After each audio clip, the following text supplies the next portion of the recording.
le regole del gioco.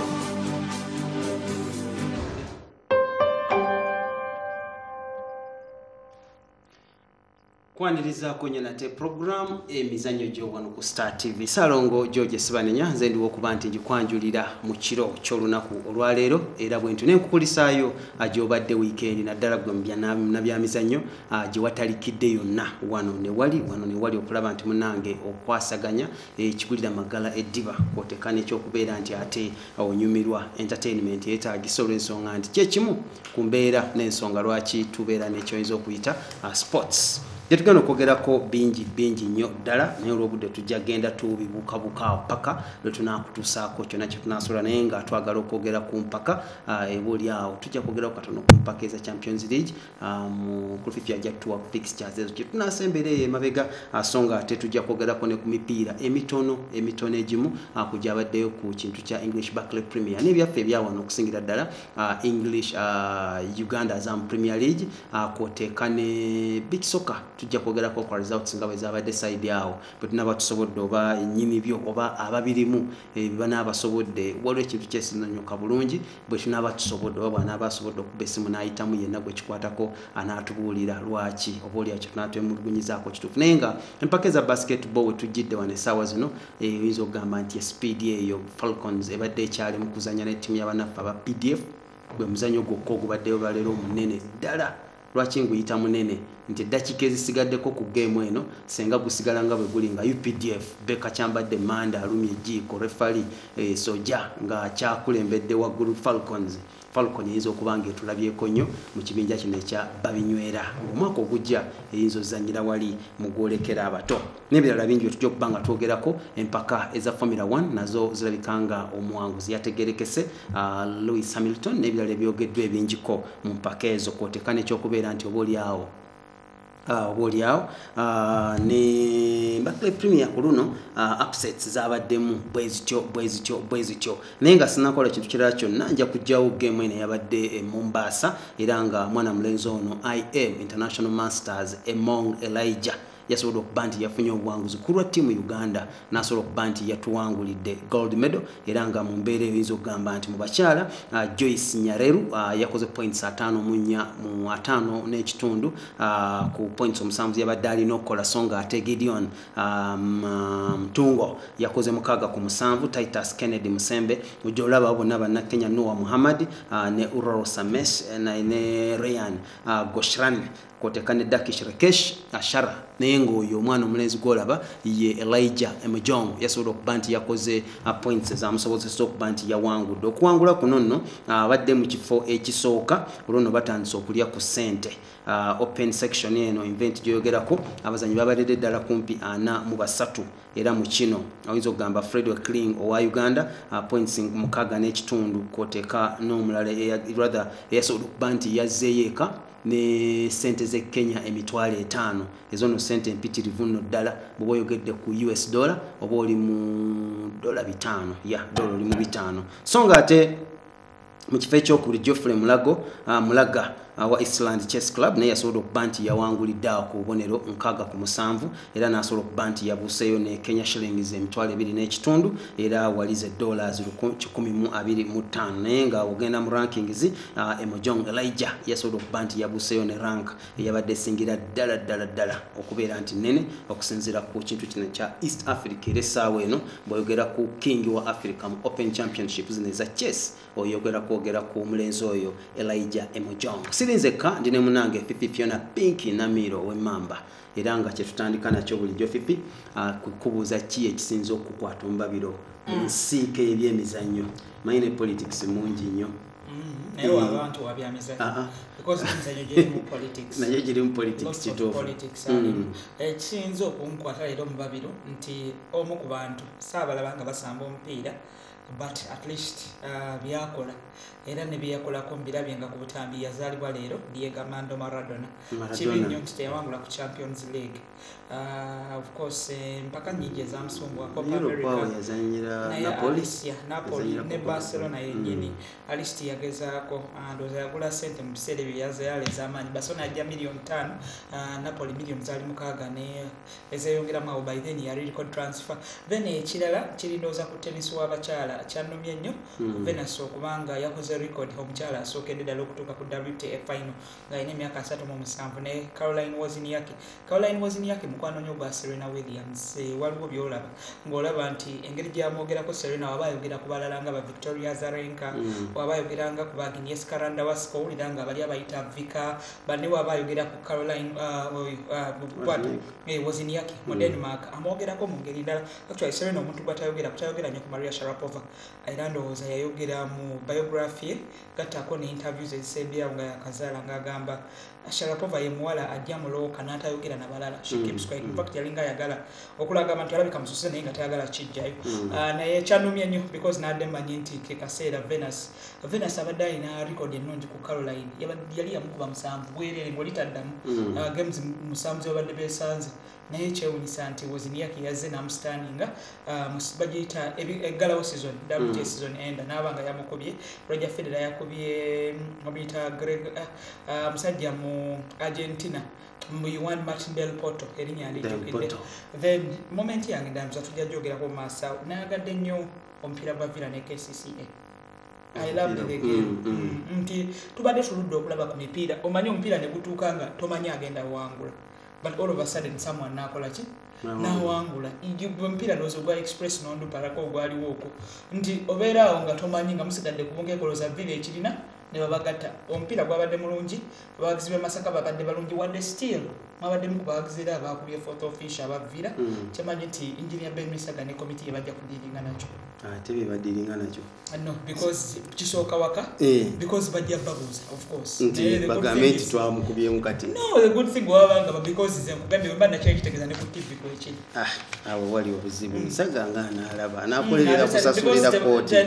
bya then tujja kupategeera balina okwekolamu omulimu abawagizi bakole ki bamanye waawo okukoma waawo okutandikira abasajja abo bakalyango n'abalala batandika okujja okufuna chairmanship w'abawagizi awo byatandikira kati babadde banafuye ba chairman w'abawagizi naddala mu mbeera ezo naye ndowooza kinaawa bakomawo lebabalabira n'omugaso kati klabu nga ezirwawo okulwana ojja naddala ez'ebitongole nga Maroons onoogisanga ne chairman w'abawagizi ng'akola ki erwanisaani tebalina bawagizi ati kyekugambye naye status yayo we training era wenyini jukira batwalayo n'omupiira gwa university league nga bayagala okulwana kukakkanira kwakkakkana babagambira wayingira bweyingira senga balwanyi basobola olwanira ku bugenyi but they don't have funds tebabalina well Fifi basketball mbadde mwogerako ekisingamu okukolamu amawulire kyekya tiimu eno okuba nti State Oil ezanya ebipiira kumukumu nnyo naye egimu esobodde ogiwangula kaŋŋambe naye ng'ekirala ekisinza okukola amawulire nti State Oil rather Falcons mbalese ku kisaawe nga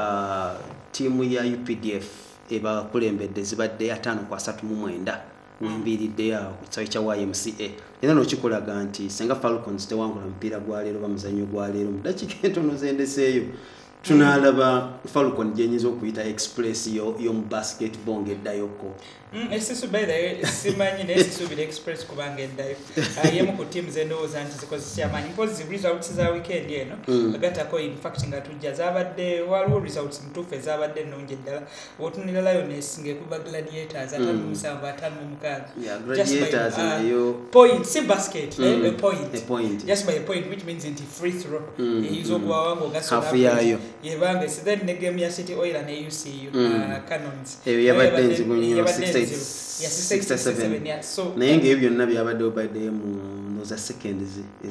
ezasembedde ddala which means City Oil did the right thing nga bigenda okuggwako badde bazanyanga ng'abakoowu ekikubazanya nnyo ekyo omugaga kyataabala ngasaba because omugagga awulikika. In fact waliwo mukwano gwange yali asaaga naye mu kusaaga kwenze ntwala nnyo statements z'abantu alaba nnyo basketball kunsiiga kuba sijja kugamba nti gospel truth oba biki yagamba nti okimanyi nti Haji Umar Mandela asobola okubanga si kubogola research ne asobola okugamba Ambrose Tashebe ekintu ne kikyuka kati olugero lukadde nnyo n'okusinga Uganda bakugamba akusinga George akukubya bw'oli nagwo George omuzannyo oyo mwami we yagusanga nga batambulira ku kagaali kati agutadde ne mu nnyonyi ekyo kibi naye katiwulira kiri ku ground City Oil ayambyeko of course national team abako wajiyamba biki ne for competitiveness basketball engeri gyali mu kifo ekifunda byonna administratively socially and so on omuntu bw'ateeka sente mu club emu bwangi kyenkana abanga atadde mu basketball eggwanga my friend kati abateeka mu power nabo batadde mu ati abateeka mu warrior Java Pemba mukwano gwange yajja onechali very active kati na yajja because naye yateeka mu sente kankubuulira ekintu kimu nti twalina Falcon eyo ng'ekyo kyolaba oyo akola nga Simba ne banne balagira kyekibeerawo ne tufuna power nebeera mu eyo wulira ate gyoyogeddeko lwakuba nti Pemba we yajjira mu buzibu by then the media WhatsApp groups tezaaliwo Facebook yaliwo nengalabika oba ayinza okuba teyalinawo oba oba yaliwo nga tali nnyo kakati fe banamawulire tukikozesa tukirwanyise kijja kuba no nange simuwagira naye kijja kuba kitegeeza bagenda kutta ajja kuba akozesa advantage ye anti that is bad kyoliko kyongamba kiri kimu nti tulina MP mu kulisiagi essaawa zino ayina akakwate ku pro line input ye tetugimanya naye kiba kitegeeza nti mu kulisiagi kukyoyogera asobola okugamba engineer Moses Mago nti omanyi pro line njagala itwala ekikupa esinalyo gyotugamba which is not kugamba nti ate bambi musajja watu alina that level of maturity lwakubanga but ebintu byetulabye George weekend ne week eri byetulabye bimuze kuba nti siri basketball nga ogamba naye ajja kufuna explanation ate nawe gitulemu lwansonga timu gyetwogerako timu gyetwogerako gyegenda kukiika 50% ebaddewa yali ku national side nekomawo 50% actually 100% nebeera erugogo George owulira anda n'omusaka mu stance oyo mwami ne bwe yandize n'agamba nsaba mu break ya week banti gimuwadde anti kakati waliwo naye wembaga yasaba ne bamugana ne babasanga wembaga teyasaba George at least nakola ku interviews neki nga basaba nti omupiira gwo game yawe yongezeeyo president zikola ddi team yali mu North Africa omuntu eyakola embaga ng'ali mu North Africa team yemu negamba fe yadde taliiwo tugenda maaso neki ne game zaffe kyokka kyenyinza okutyamu kati tukuluna embaga yagikola ne staff member ate mu club yemu kati awo yali atuta abazanyi babiri naye bazanya wano nedda kibwe kiri omukyala statistician weyo team by the way ekapo wejjula bwetyo well oil 68 67 ne UCU ekyo mu basketball ebintu ebyo tebyekwekwa nnyo City Oil neddamu nezanya Jekyll Dolphins 8-5 nga City Oil yewangula Pemba's Warrior Jekyll Dolphins Pemba's Warrior nekuba Jekyll Dolphins 7-4 KI Titans eyo ya 6 ne team ya City Oil era gwagwa 6-1 ku 6-4 gwendeseeko bakyatuliyana simanje binagwera naye tomanya abayinza okukimaliriza oba oli awo nga Falcons ekomyewo kaninde ndabenga bwogamba mulimu alagira nkikakasa oba omuwadde chance ayinza okulagira nti eno tiimu ekoleki esigale games endala nga bwenzikubulidde wazogeddeko KU Rangers 41-61 ku side y'abanafu aba KCCA nebandi yamazeeko season nga tekoze eki eri unbeaten mu mbeera yayo Magic Stormers 8 Nkumba Ladies 7-2 Lioness 56-57 Ndeje 95-77 ne UPDF era bwetyo Ndeje yawangula UPDF kati UPDF ekijjawa erina kukijjawa no ku Falcons okusobola okubeeranga naye comfortable City Oilers nenda banga nayo erina 7 UCU 6 bigenanga bibiri bwebiti nandiraba Pawange sinkanye team etwa City Oil ku semi final si final naye semi at one point balina okwesanga oba power kyetumanyi fe good kuba power yatulaga nti tiimu nnungi wano mu zone 5 twamanya nti tiimu kyetutyamu okubasanga ku semi aba balina kye batulyaza amaiza twagala tubasange wali oyagala zijjamu nga bukyali asizijjeemu ezo zituuseewo ekimala tulinda bulinzi kiki ezinaddako tuwa olaba tiimu erina ennyonta atuwogereko ku muzanyo gwa pool table nooza olw'obudde omuzanyo gwa pool table twalabye nga bwe tuze tulaba Champions League nti tekitera kweddinganamu ku mulundi guno Sewankambo Fahad yasobola okuba nti yakiriddewo over mu kisaawawo naye nga olunaku lwali lwa mukaaga nga zikyali misana ddala yali encrossing n'empita wawo ne baŋŋamba defending champion kiwedde ngenda obeerayo awo katono eddakiika ezo ennyingi Sewanyana ze yamala ku gate nga tebannamukkiriza kuyingira ngenda ate okudda okufuluma nga ne kayiya kompyuta naye ettale neŋŋamba bannaye omuzanyo gusigadde naye nga Sewankambo yasobola okulya Sewankambo yasobola njagala nnyo poolo engeri gyetegekamu ebintu byazo ku level bwetyo ebaddeko buli mwaka bongera okukyusa just look ku kifaananyi ekyo waliwo kyolina okusooka okuba ng'olaba matches abamu tebalina q naye okwegamba olaba arrangement laba engeri gye batuddemu laba emijozi look at the colors kulwanga ensooka ekyo kintu kimu awo kikulaga gundi kikulaga Fahad Sewankambo yajja n'akola ki n'akiwangula omuntu okuwangula nga muzanya best of 15 nakuba 8-0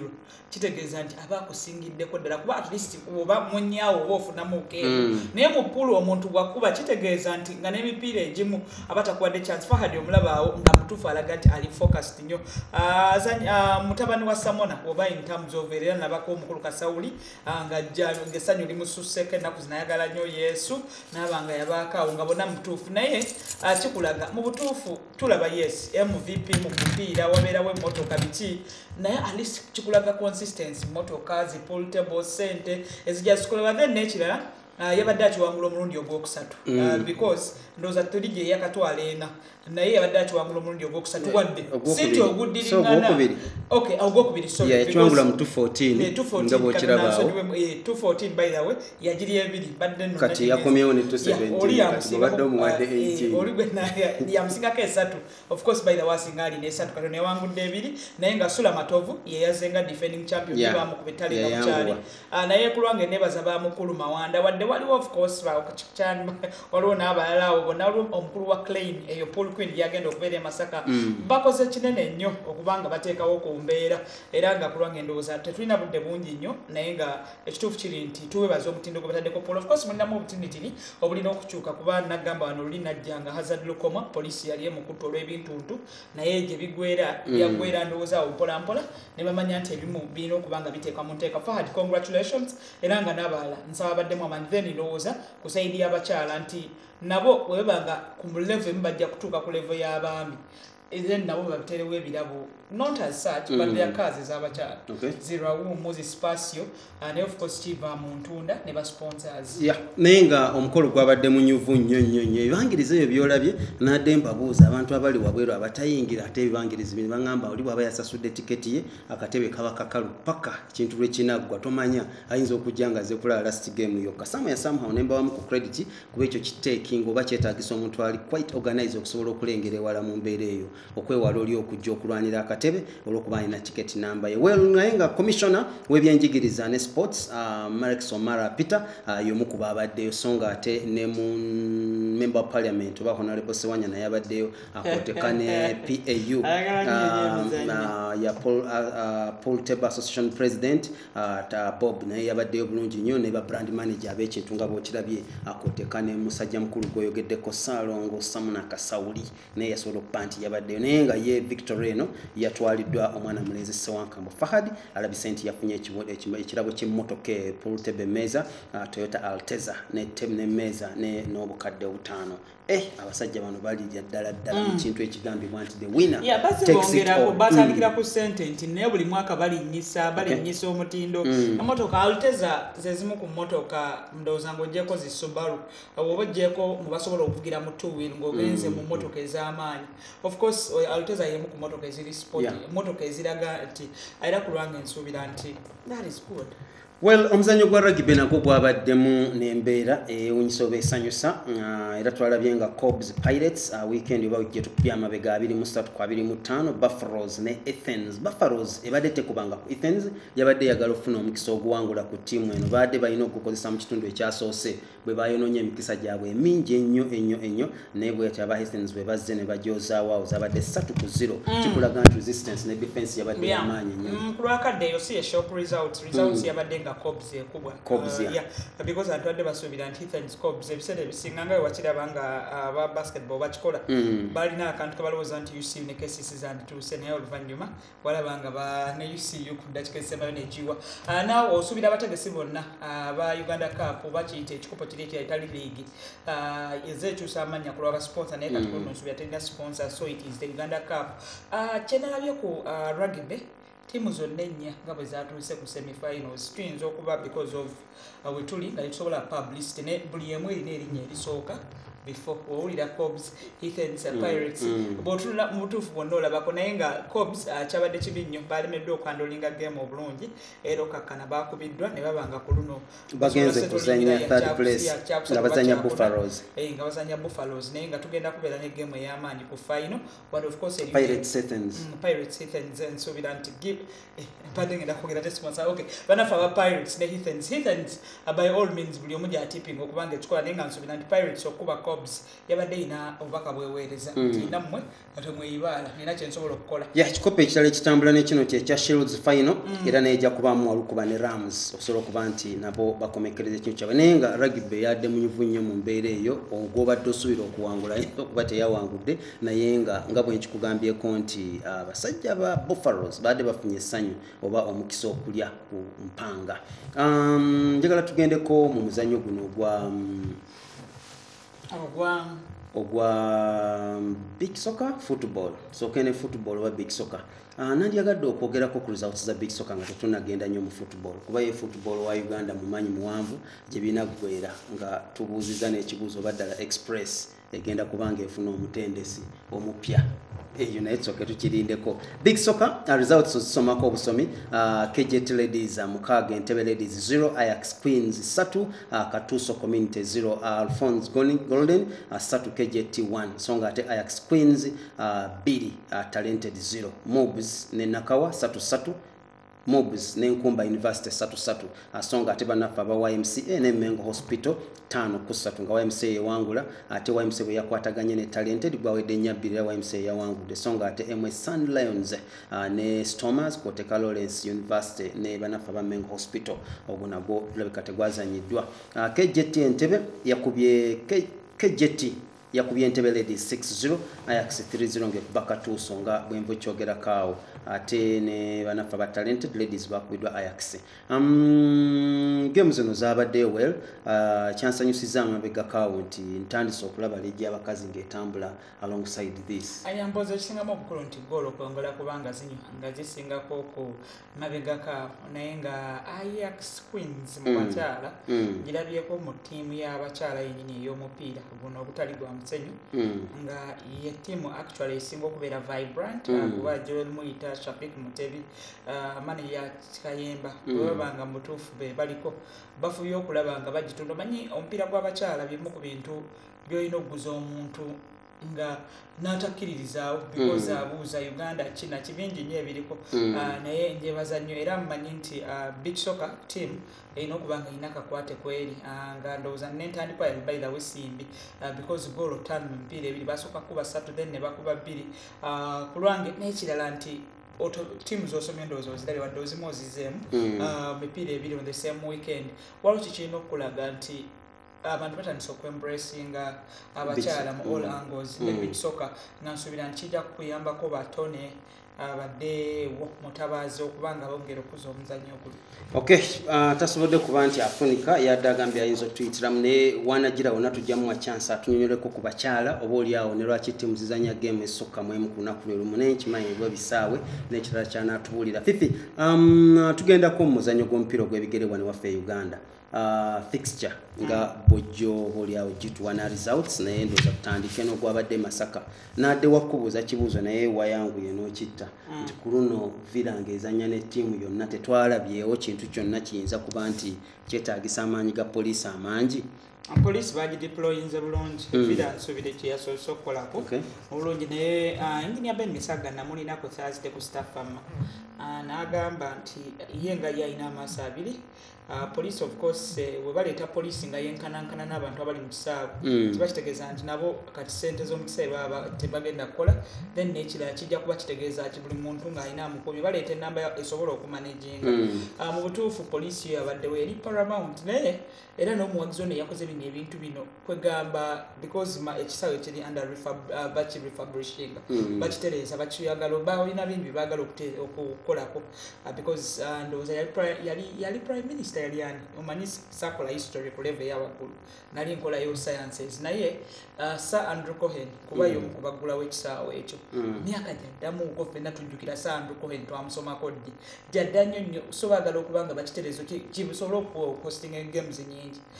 waliwo regionals of course waliwo ebyabasoma masaza bingi nnyo ebeerawo n'amasomero gennyini kati embeera y'okukiddaabiriza eteekawo amayinja samwawo yagafunye ng'ateekamu kulwange kyannumye by the way kuba kadu ali wonna waali namunoonyeza game ngewedde naye barefali baatidde nnyo n'engoye zaabwe bambi omanyi nti bazitadde ku kisaawe awo ne bafuna era bazze bayambadde Mashudi ali na biki because bamanyi ebyali bituuseewo naye omuwagizi the good thing amanyiddwa ali katuse ku barefu nga sitegedde barefu babakubye tebabakubye naye nga baatiisiddwamu tebatiisiddwamu but past incidents zabawadde ekyokukola tebatutengoye zaabwe mu kasenge because ziri eza Brian tezinnadda paka nakati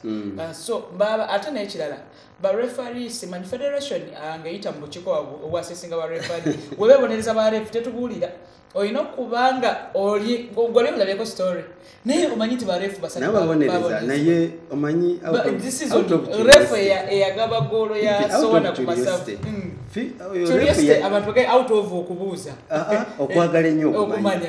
oyo refali yaddayo atya gwe baatwalira engoye gani Brian Nsubu ayina engeri gye yaddayo munazi tasobola kumanga bayira bamulonze ye refu yeka agenda okuva mu Uganda agenda okwetaba mu kyana abika bamututenga kaona okwata okudde Kampala nawe bibaawo every ref has a bad dekati waliwo George oba mumanyi Nkurunziza yabadde afuwa mpira gw'abakyala she corporate ne Renez naye ne bamulonda bamuwe muddi ebigambo nze mbadde mpira tesobola kugawana bidasebo bingi nawe bibi atwogere ku express fifi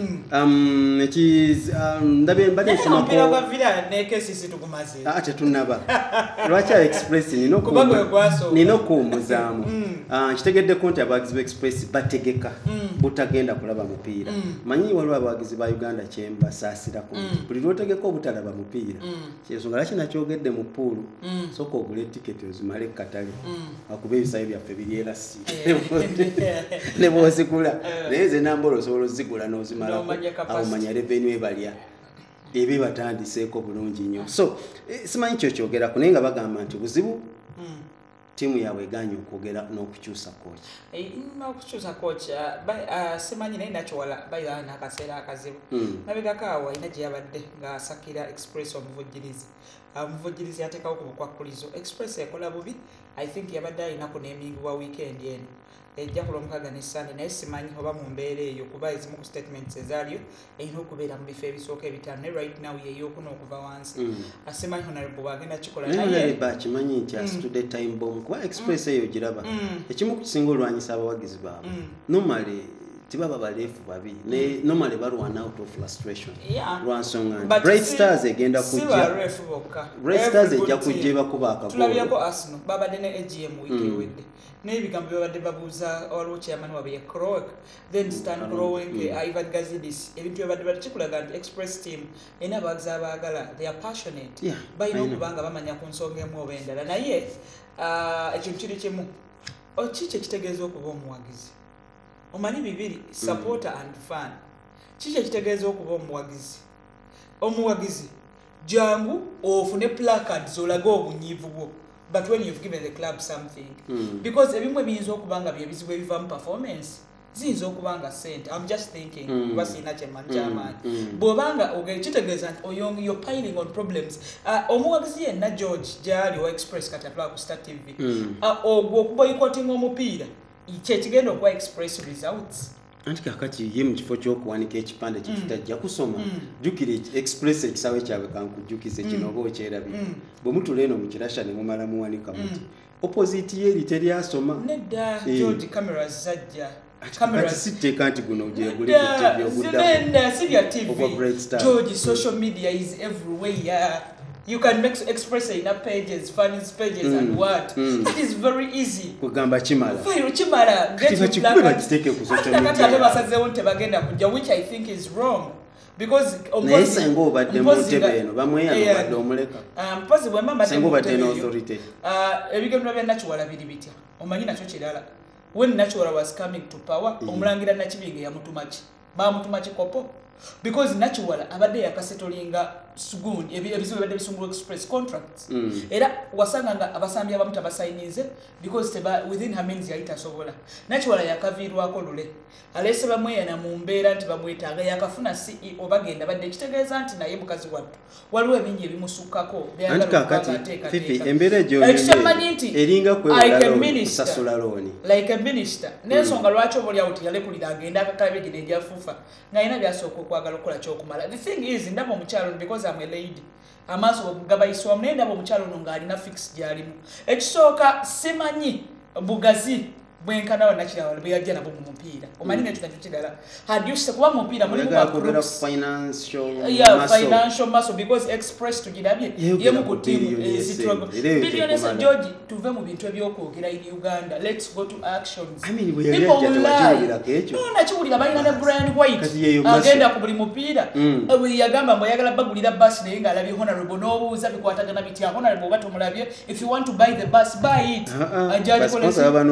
Nenda atasi Brian White sponsor anti aliao. This is a fan yagala nje express. This is a fan yagala nje express. Olaba ekisaidi ekisawe kati oyeno n'ekipande kyo. Yeso buli wamu social media ekyakulaga. TV jenzingo okumanye eyo no mupira kabe gwengo lina nkola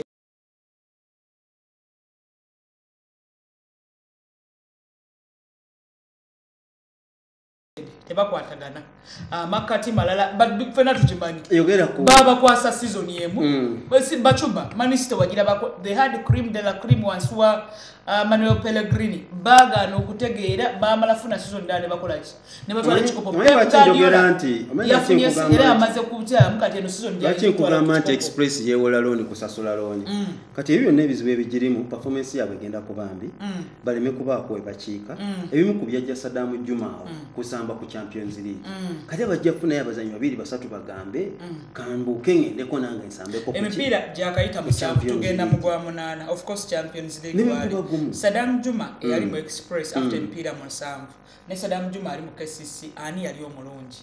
omanyi match as to Champions League ekyo mali wakisagala kimanya we should also ebintu bya analyzing nze kirungi emipiira 80% ayinza okuboona omubikooli naye kisinga obukulu nti yavaayo okuvaayo kati abazanyi basatu ebana akuvaako nga weewola looni osasule looni eri ku Saddam Juma kimanyi nti ye midfielder wa Zam Uganda Premier League omanyi ekyamuweesa ku performance sigamba nti alina okuvaayo batavaayo of course buli omu asikinga for greener pastures ogende ensonga nyingi na biki but ekintu kyemanyi kiri kimu nti ffenna mu bulamu naddala abasambi abo kyovala babamu bannayuganda balimba n'agamba mbu ngenze mu ttiimu oba bakuteeka mu ttiimu tiyo ey'okubiri naye ng'okuba omupiira because oba omusambi wa mupiira olina okusamba omupiira Fifi nga tudde Masaka sooka ogendeko mu Arua 00 Arua 00 research yange yabadde bakipa abadde outstanding Ismail Watenga gattako ne Nicolas Sebwato wabula waliwo video gyendabye kugamba ennumi omutwe nakati sinakola interpretation but I have friends in Vipers njababuuza eraga Miguel da Costa Tony Odu ne Ismail Watenga nga waliwo obutakkaanya obugenda maaso Watenga najja n'ayagala okukakkanya Miguel okubuzaabuza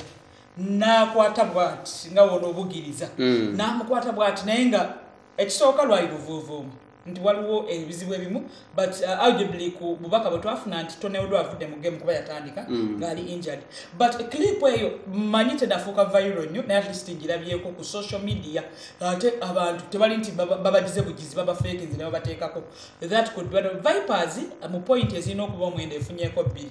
against Sowana yali emu ne against Tondo Paraka poliisi yamukuba mulamba kyendowooza nti beetaaga okuyita mu phase eno ne Miguel da Costa ayina buli kimu yemu ku tiimu eri facility buli kimu. Of course Ondupa Rakabi ebimu ku bifo kuba tani yali awanguliddeyo mu top flight teri tosobola kunenya Viper butawangulo ina jebaza nti yebali kufunirayo kabonero. However oyina okunenya Viper omupiira gwa Sowana gwali wakamu St Mary's Stadium because togenda kinenyeza kwa police gwabasukako because mu league you have to take advantage. However mpira gikyali meyangu buyo match asobola okubaako n'ebibala nga ndoza nti Vipers bakyalina time to improve. Miguel da Costa alina okwegendereza nnyo maliriza n'ekyotayogedde Masaka. Ekyotayogedde Masaka Villa had a very good day. By dominating the first half nnyo balina chances nga 3 ze balitadde home kuteeka mu katimba neziba nga tezagenda Kitata yaba azannyo omuuka emabega naye nga Alan Tambadde Kunze yali man of the match ekirungi ne branches mzamuwadde sente nga man of the match yakuba goal yali ennungi tezitera kulabika. Then KCC nefuna mu buzibu bwa keeper Villa bakipa bayo balina betagako psychiatrist kipa yakwata omupiira n'agusaawo tumaza wanyinga jadduka ne mugwako mutwe nga tamanyi na jatudde ne gwena mu katimba ne gunya psychiatrist munene nnyo njagala I think Martin Chiza nakuba gole yamala buli kimu abagizi ba Villa basooka ne bafuka round naye kati okukyebwa ku express abawagizi fenna si wagira tumanye ddirwe tuwagira omupiira mu wagire dakika 9 sinsanvu mutano bakuba gole yawangula dakika 5 naye kutibana nga kesi sema zokola iziga bali bagala kuyiwa wagira express oba Villa ati ndabe ngeri jokonga wagizi bali sino kuwagira ekyo nkiresawo anyway steranze kuwekwe kanze mpagira express but nine ensonga zange lwaki ayinza okubalooza nti ate mpagira ne Villa ekyo kimaze bulungi nnyo fifi nga tuvaayo eyo tutera okuba n'akantu ka Uganda Cranes update. Uganda Cranes update tulina omupiira gwe tubuzaayo gumundoza mu World Cup qualifier gwa mu November next week no leero mmeka leero asatu katingidde 31st. Okay, next weekend, sorry. Next weekend. Nga around 11 12. Bachaza. Bagenda Congo Brazzaville. Bagenda Congo Brazzaville. Well, nali nadde tunulira ebintu nendaba nti kuba best players abali ku nomination. Uganda Cranes teriko. Jukira nga nkugamba nti lumu wajja vayo mu Uganda assuing national team. Lwaki best player Shabani yali tali ku team ojijukira najikugamba tu. Shabani ne fufanze Ye best okusinzira ku nze serinze I refuse to be okusira kwa kayinza bana ze bali somanga badela njo wange ndi mugamba nti banno bagula amaso ne mu mbeere ne kitandise kubazanya abali ku nomination kuliko besira beno Geoffrey Serunkuma then kuliko mutyabagalirinya Tadeo Olwanga ekintu Tadeo Olwanga obudde obulina nedda sokombulire gyali eno neno njagala abe ku list naye as a blessing in disguise yalwadde ali injured kwano mpira gwo Ondupa Rakate yagusanje naye nga bayita squad yali mulamu naye yalwadde sagala kulowooza nti wabaddewo okwekobana simanyi lwala biki by the way kulwanga ne Azam Uganda Premier League teyamuteeka na ku shortlist because ku shortlist y'abasatu yaliko Saddam Juma n'awangula midfield of the season sajja bagundi bakati Uganda bronze sizabo afufa ne awards yazidibaza mukwano gwe Dennis Mbidde mukwano gwange nnyo twogera wano n'omwana nenze simanyi because Azam Uganda Premier League bwe yakola awards zaabo then ne bateekako abantu ne balonda then gwe nawe nojja with the same nominees ng'okyusizaamu just Angontini ng'ogamba mboyagala ku awardinga local talent value y'engula ya fufe inakubachi you award Ugandan players yes baina categories endala za awarding abana Uganda bichi na yet the most award eyokundiko ngabe bakikola kuli ku Shabani ku Onyango tekyali kibi lwakuba nti okulonda kwe kwajjamu obuzibu ndoza bamu tetwategeera nendoza bamu fete twategeera kulonda naye nga ndoza that was beans and sausages tebyali tebikwatagana naye kakati ku mulundi guno because imbuuza wadde no wansi otaddeyo mbusimanyi best Ugandan player ali eri obacho baki kino ekinyusi kino kya MVP dirwo ogenda okubeera ne competition nga Shabani amanyi nti yeno Onyango babisanya naye omwala ageko class tebakirina they were like it nedda next season kumagotaddemu Goganti awarding local players right now si local player ali mu buildcom well so tutambula ne zikusoka tugende kombikonde ekyo nja kirekeraawo manyi kina before acho mungi nnyo boxing Joshua asobola okuba nti afunye obuwanguzi round yabadde ya 10 bwe yakubidde omusajja oyo paka okumuleeta omusaayi mbadde nkyaludde okulaba omusaayi gw'ekika ekyo mu ring naye nagulabyeko mu round eno ey'okutaano naye nga round ey'okutaano omusajja ono yadde erwanyerwanya ekoko naye teyasobodde kuba ekimu ku kisinza okukola amawulire mu Bungereza nti abawagizi ba Joshua baadde bayagala raundi zonna ndo za 12 ziggweyo era bagamba nti guno si gwe mulundi ogusoose nga refali abajja we basinga okwagala ati wakinsomesa wano kubanza nali nkyebirako nange nabadde ndaba fight eyo mutuufu nadde ndagala nnyo nga tunyumirwa ng'oyagala kigende mu maaso takamu fourth round nadde manya agenda n'atalantuka n'akomawo kakati n'alaga nti alina persistence can persevere Joshua titles zabadde 2 mu category mu kuwangula abantu era ndabyeko ng'alina baawoninga kuba awoninze ye Deontay Wilder mama oyo mutididdeko because nange Wilder mutyaga mwogera is one of the heavy punchers babadde mu kisawe kya Cardiff era nga abawagizi baadde balina kuba 7.5 naye bagamba nti okusinziira ku ticket n'obupapula obwayiziddwa ku miryango bwabadde 7,813 excess okusingako kikula 78,000 kuza kugamba tubeera ni nambolete ku kikaya bagenda okuba balikola buli wamu however eri the seats na buli kimu watuyinza okukikola ne capacity Takam yalaze nti alina watuuse because Anthony Joshua right now mu baana ba generation ye buli omu amwogerako ng'asobola yamukubye uppercut mu kusooka ng'agijja wansi bw'ati yes of course bombi footwork mulungi obula naye nga Joshua omulaba nti amanyi jjo olw'okukuba naki mutunulira amanyi ddi n'okuwangula omukono amanyi okukozesa agustretching ne gugwayo wennyini by the way teyakkiriza bwe yamaliriza n'agamba nti nange ne referee aba amanyi ddi when to stop so kulwakadde wenyiza okubanga well a Mexican Grand Prix eyo nerabika nti ewadde Omungereza ndowooza engule ey'okunerabika nti emutuusizza ku baasookayo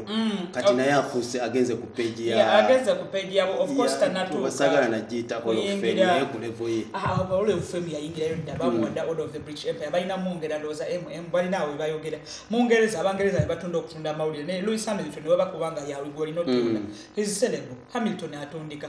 bw'omutululira mu Grand Prix nga yakatandika of course yazze ng'asinga Sebastian Vettel owokubiri points 66 Vettel yanyiizizza tunulira Vettel ndowooza omulabi akozesezza wingi ye nayagala wali eri mukoona nayagala asetule Lewis Hamilton era yabadde successful yamulemeseza olwo Max Verstappen omulaba n'abayitako then Max nawe omulaba n'abaleka naye Joshua musajja mukulu Lewis Hamilton kyeyasinza okulaba ng'amalako kwe kufunayo point ebbiri yamalidde mu kyamwenda wadde Sebastian Vettel yawazawazeko n'agenda n'afuna ekifo ekyokuna mu butuufu oli yabadde points already nga yazikola ki kuba yamusinzeko point ndowooza 10 mu eyo naye jjukira oli yabadde amusinga 66 nga babuzaayo 2 babuzaayo ya Brazil neya ya Smarine ya Abu Dhabi so ya Mexico yabadde ya Mexico tebadde nnungi nnyo eri Hamilton ng'omuntu naye kirungi nti yagenzeyo nga talina biragala bingi nabiyako by the buli omu ng'amuweereza obubaka Neymar Santos yamuweereza Junior ow'omupiira laba speed ku pit stops gye bakozesa era oli kasitwalwawo ne awo we bakubira abantu oli kasitwalwawo ne Sam Second naye olwa Max Verstappen bayirawe akuba yabalezeza nnyo wa Red Bull okulaba nga yawangudde ate nga bikomekerezebwa ekimu ku bigambo Vettel byayogedde yagambye yejjusa accident gye yakola yemuko yaba costinze ekintu kino okusinziira ku ye akotekana ekyokubeera nti aba McLaren bagamba nti bayinza okureplacing omwana omulenzi oyo eyadda mu kifo kya Nico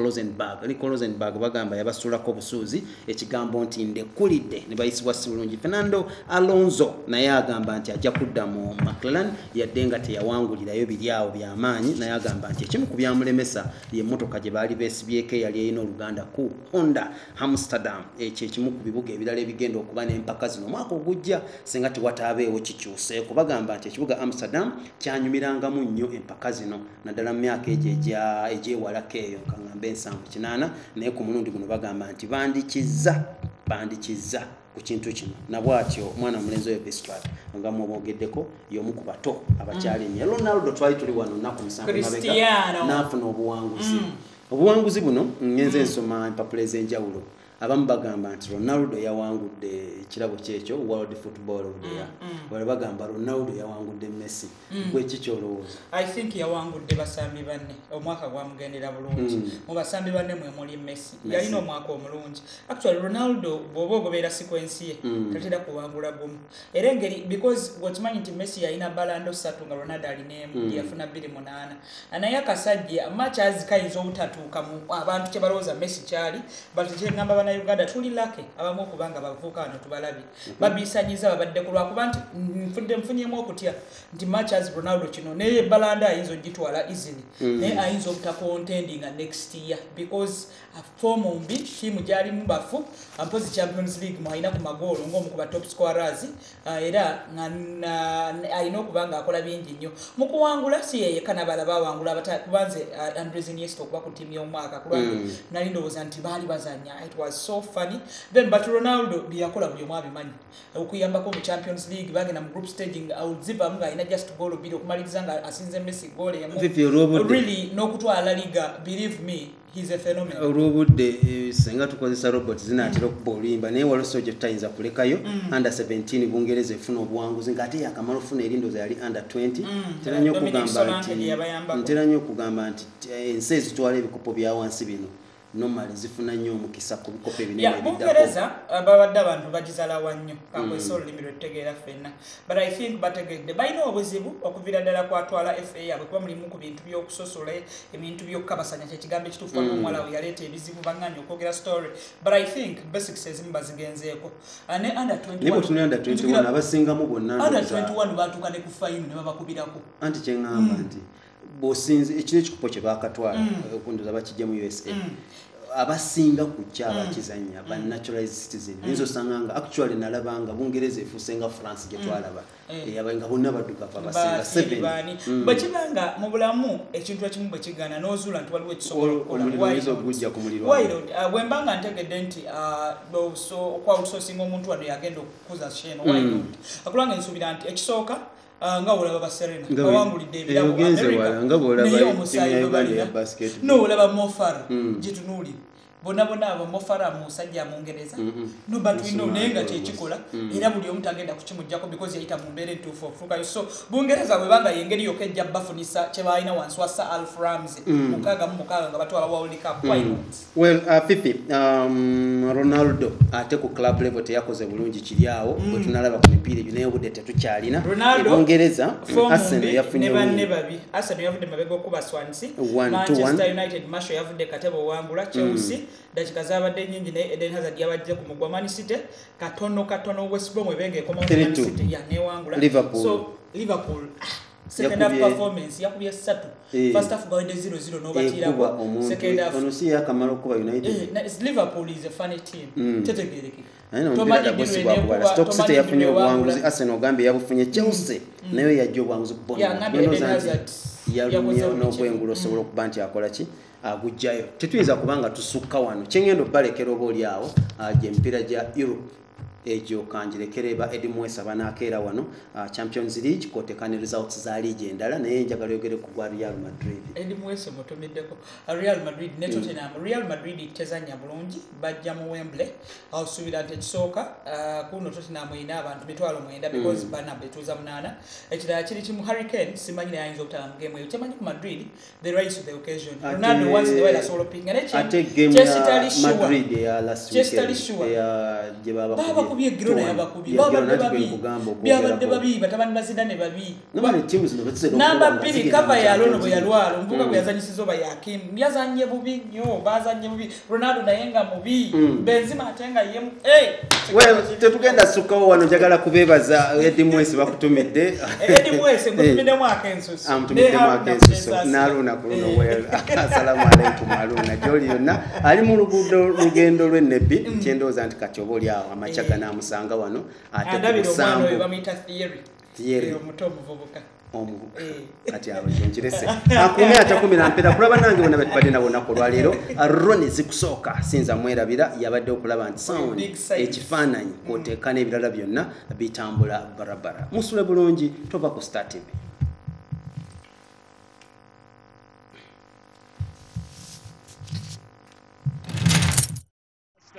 And Mbula goes on,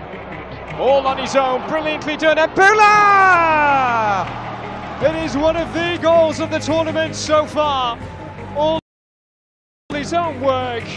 great skills and finish to match. Right, Eden Hazard, still Eden Hazard, driven, oh brilliant goal! Nemanja Matic hammers Chelsea! to within touching distance of the FA Cup final itself with a hammer of a drive. Dembele